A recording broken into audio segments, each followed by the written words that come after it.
कल शाम को भी यहाँ पूजा विधान की रस्म निभाई गई थी और यहाँ पर कल अस्त होते हुए सूर्यदेव को भी अर्घ्य दिया गया था। ये एक ऐसा पर्व है जहाँ अस्त होते हुए डूबते हुए सूर्य देव को भी अर्घ्य दिया जाता है और आज सुबह उदित होते सूर्य देव को तो देना ही है, छठी मैया की पूजा अर्चना तो करनी ही है।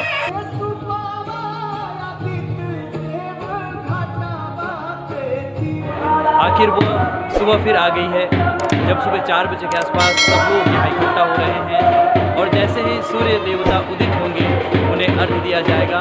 छठी मैया की हैं लोग यहाँ एक एक कर पहुँचते जा रहे हैं और अपने अपने निर्धारित स्थान पर फिर से पूजा अर्चना के लिए उन सभी पूजन सामग्रियों को जमा रहे हैं जिसके साथ ये छठ पर्व की पूजा अर्चना की जाएगी।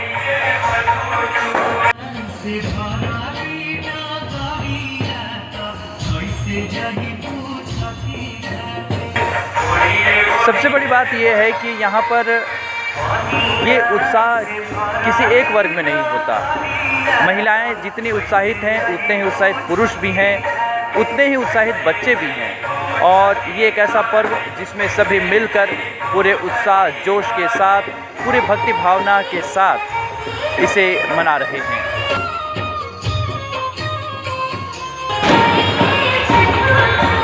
जब ये घर से इस घाट पर पहुँचते हैं तो साथ में बैंड बाजे भी लेकर आते हैं क्योंकि सूर्य देवता की उपासना एक बहुत बड़ा सौभाग्य का विषय है और उनके स्वागत के लिए ढोल बाजों के साथ लोग छठ घाट पहुँचते हैं।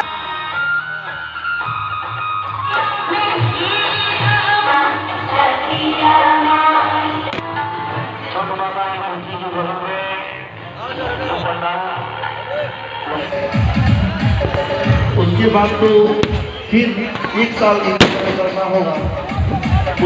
मनियर में अनेक स्थानों पर छठ पूजा किया जाता है। अभी हम थे नदी के घाट पर जहां पर छठ पूजा की तैयारी चल रही है और सूर्य देवता के उदय होने का इंतज़ार हो रहा है। ऐसी ही कुछ पूजा अर्चना की तैयारी चल रही है मनियर के प्रसिद्ध परशुराम मंदिर के पास में और आइए वहां देखते हैं कि किस तरह का माहौल है और वहाँ पे किस तरह से छठ पूजा की तैयारी की जा रही है। महिलाएं पिछले कई घंटों से उपास हैं अपने संतान की सुख शांति समृद्धि उनके यश के लिए और आज पूजन के बाद वो व्रत जो है वो तोड़ा जाएगा।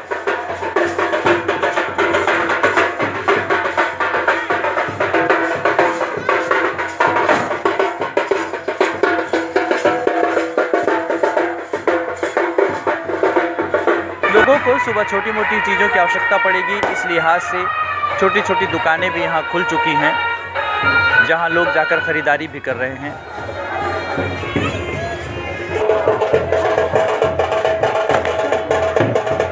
ये जो इलाका है इसे मनियर के नाम से जाना जाता है और यहाँ पर प्रसिद्ध है परशुराम भगवान का मंदिर और इसी मंदिर के पास में आप देख रहे हैं सैकड़ों की संख्या में महिलाएं सूर्य देवता की तरफ अपना मुख करके बैठी हैं और सूर्य देव जैसे ही उदित होंगे उनकी पूजा अर्चना की जाएगी और छठ पर्व का जो मुख्य उद्देश्य है उसे पूरा किया जाएगा।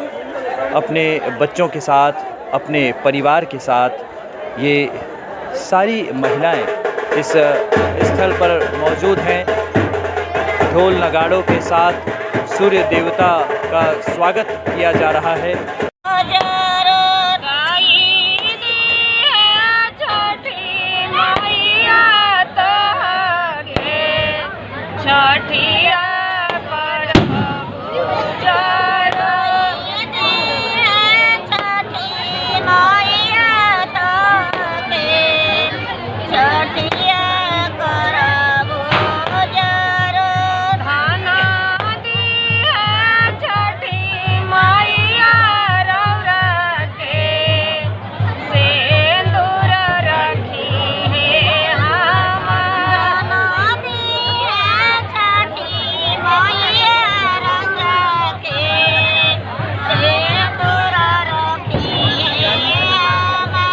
आप अंदाज़ा लगा सकते हैं ये माहौल देखकर कि यूपी बिहार में किस तरह से छठ पर्व की धूम होती है और लोगों की इस पर्व को लेकर कितनी आस्था है। आज यहाँ पर सूर्य देवता के उदित होने का जो समय है वो 6:21 निर्धारित है और उसी समय के आधार पर यहाँ पर अनाउंसमेंट किया गया है और सभी बड़ी ही बेसब्री से सूर्य देवता का इंतज़ार कर रहे हैं कि वो कब दर्शन दें और उन्हें नमन कर उनकी आराधना कर उनकी पूजा अर्चना की जाए। पूरे भारत में शायद ही छठ पर्व का ऐसा माहौल कहीं और देखने को मिलता होगा जो यूपी और बिहार के इन इलाकों में देखने को मिलता है। आप देख सकते हैं कि कितने उत्साह से, जोश के साथ, उत्साह के साथ सूर्य देवता का इंतज़ार किया जा रहा है कि वो कब उदित हों और उनकी पूजा अर्चना की जाए। साथ ही छठी मैया को याद किया जा रहा है और आपने भी देखा कि किस तरह से गीत के माध्यम से उनका गुणगान किया जा रहा है और ऐसी ही ये परंपराएं, संस्कृति विरासत के रूप में आगे बढ़ती जाती हैं और हम इसे निरंतर यूं ही देखते रहें, ऐसी हमारी मनोकामना है।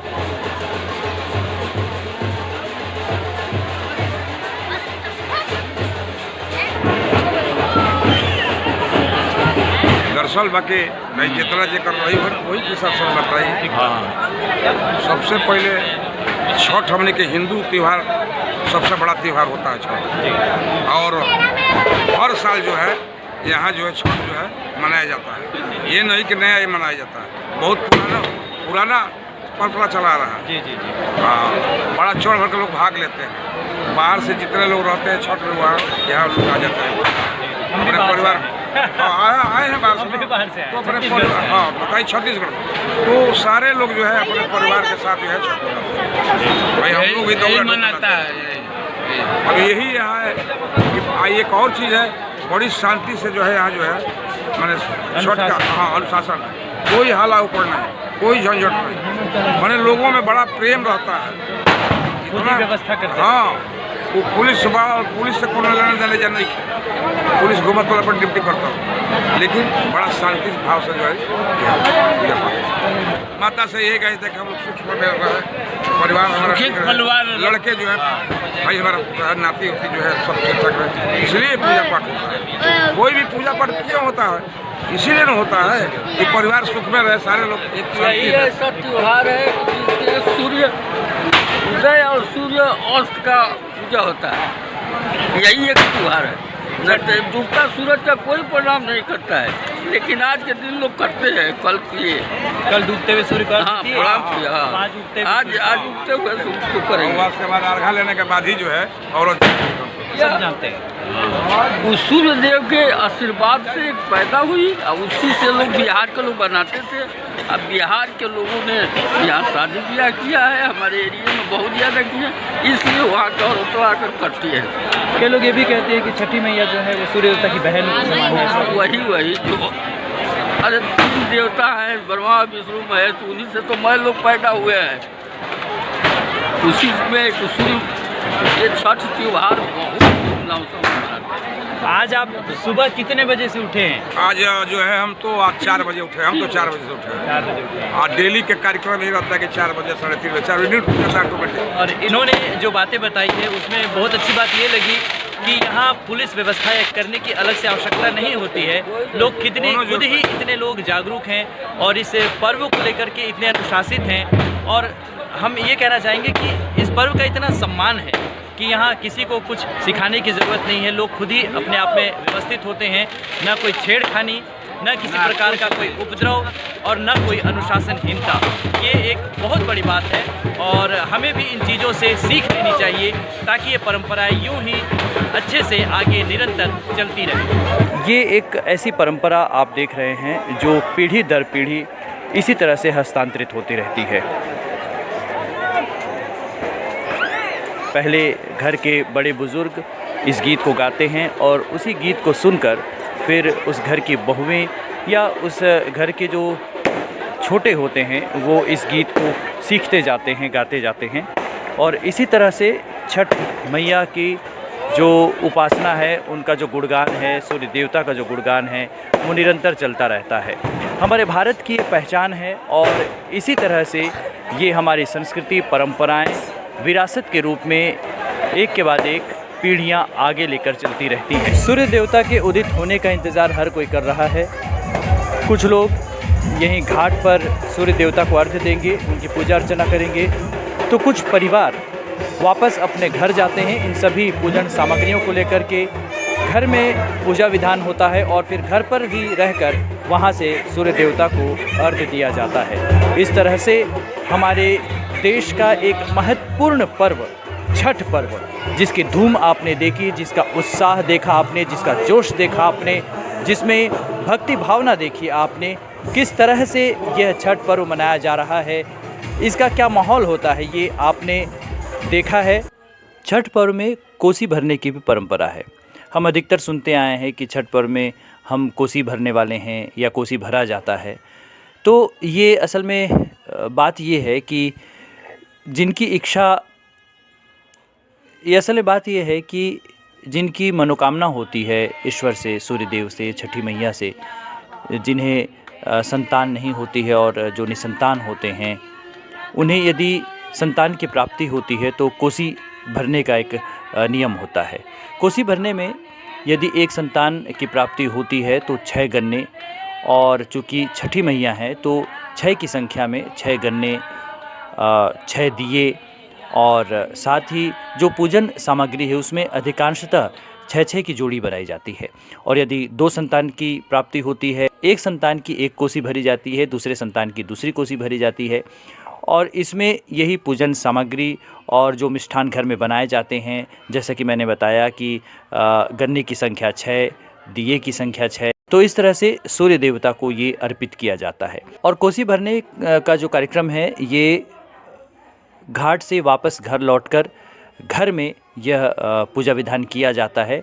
और इसमें घर के आंगन में सारी तैयारियां की जाती हैं घाट से लौटने के बाद, और आसपास की महिलाएं यहाँ पर एकत्र होती हैं और इस तरह से कोसी भरने की परंपरा निभाई जाती है। और मुझे पूरी उम्मीद है कि आपको ये प्रस्तुति ज़रूर आपको पसंद आई होगी, और चैनल को सब्सक्राइब करें ताकि ऐसे ही भारत के अन्य रंगों से भी मैं आपको मिलवाता रहूं। नमस्कार।